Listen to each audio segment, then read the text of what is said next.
व्यंजन तथा स्वर का, स्वर व्यंजन तथा स्वर का, स्वर तथा व्यंजन का, या व्यंजन तथा व्यंजन का मेल से जो परिवर्तन होता है उसे व्यंजन संधि कहते हैं। जैसे व्यंजन आप समझते हैं, जैसे ये है ता के बाद क्या आया, इसमें स्वर, बड़ी ई स्वर है, तो क्या हो गया जगदीश, यहाँ पर व्यंजन संधि हो गई। क्या है इसमें, व्यंजन के बाद स्वर आए या व्यंजन के बाद व्यंजन आए, ठीक है, या स्वर तथा व्यंजन, देखो पहले चाहे व्यंजन या स्वर आए या स्वर या व्यंजन आए, यानी पहले स्वर आए फिर बाद में व्यंजन आए, या व्यंजन तथा व्यंजन दोनों व्यंजन हो, तो जो मेल होता है उनके होने पर जो परिवर्तन होता है उसे व्यंजन संधि कहते हैं। तो एक पहले उदाहरण हमने बता दिया, स्वधन छंद, स्वच्छंद, कैसे, स्व ये है यहाँ पर स्वर, सॉरी व्यंजन, वाह व्यंजन है, और ये छ दोनों व्यंजन, छा भी व्यंजन है, तो क्या हो गया स्वच्छंद, व्यंजन संधि है यहाँ पर।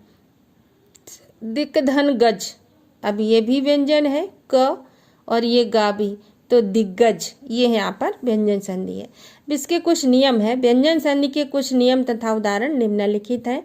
वर्ग के प्रथम वर्ण का तीसरे वर्ण में परिवर्तन होना, जैसे ये प्रथम वर्ण है, वर्ग तो आप समझते हैं ना, का वर्ग, चा वर्ग, ता वर्ग, ये का वर्ग है, ये चा वर्ग है, ये टा वर्ग है, ये ता वर्ग है, यानी जो पहला शब्द है उसी के नाम पूरी लाइन वो जो है पूरे वर्ग में आती है।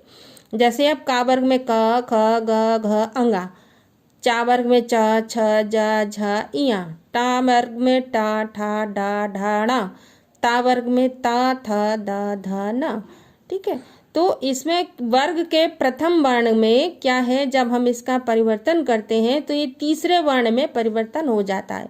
जैसे दिक धन अंबर, तो इसमें क्या हो गया दिगंबर, क्यों, ये पहला है का वर्ग है, पहला अक्षर है, और ये अंबर है, तो यहाँ पर ये क्या हो गया, तीसरा वर्ण क्या है, क, ख, ग, गा तीसरा है, तो दिगंबर। दिक धन गज, दिग्गज। चा वर्ग में कैसे होता है, अच प्लस अंत, चा है और इसका तीसरा वर्ण चा, छा, जा, क्या होगा अजंत, ओके। टा वर्ग में टा, ठा, डा, ढाणा में खट प्लस दर्शन, खड दर्शन, ठीक है, इसमें डा तीसरा शब्द है। ता वर्ग में जगत धन ईश, जगदीश, दा तीसरा वर्ण है।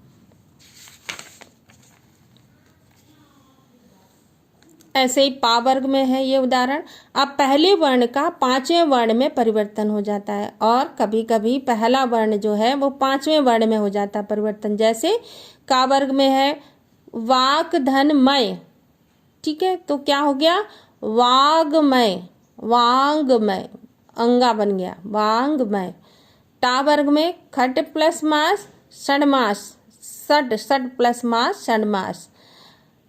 टा वर्ग में ये हो गया, हाँ। अब पा वर्ग में अपधन मल, अम्मल, ये बहुत। ता वर्ग में ततधनमय, तन्मय, पांचवा शब्द बन गया, ये पांचवा वर्ण आ गया यहाँ पर। अब ता संबंधी नियम, ता संबंधी क्या नियम है, यदि ता के बाद चा, छा हो तो चा हो जाता है। जैसे सतधर चरित्र, सच्चरित्र, उत्तर उच्चरित, उच्चरित, जगत धन छाया, जगत छाया, ये है पांच, इसमें चा का छा हो जाता है, सॉरी चा छा हो तो चा हो जाता है। यदि ता के बाद जा झा हो तो जा हो जाता है। सतधन जन, सज्जन, उत्धन ज्वल, उज्ज्वल। यदि ता के बाद टा ठा हो तो टा हो जाता है। तट प्लस टीका, तट्टीका। ये बच्चों कुछ ज़्यादा कठिन हो रहा है, ये तुम लोग के बस के बाहर है, इतना ही समझो, ज़्यादा नहीं समझो ना दिमाग खराब हो जाएगा। अब तुम लोग इसमें छा संबंधी नियम है, फिर माँ संबंधी नियम है, अन्य नियम है। माँ के बाद माँ आने पर द्वित मम का प्रयोग होता है, वहाँ अनुस्वार नहीं आता। जैसे सम प्लस मुख, सम्मुख, सम प्लस मोहन, सम्मोहन, ठीक है, माँ हो जाता है। ऐसे नियम इसके बहुत हैं। माँ के बाद यारा, लावा, शा, ख स ह के आने पर म का रूपांतरण अनुस्वार में हो जाता है। जैसे माँ के बाद या आया तो अंतस्थ अनुस्वार में बदल जाता है। ठीक है, ये ऊष्म व्यंजन है, ये अंतस्थ व्यंजन है।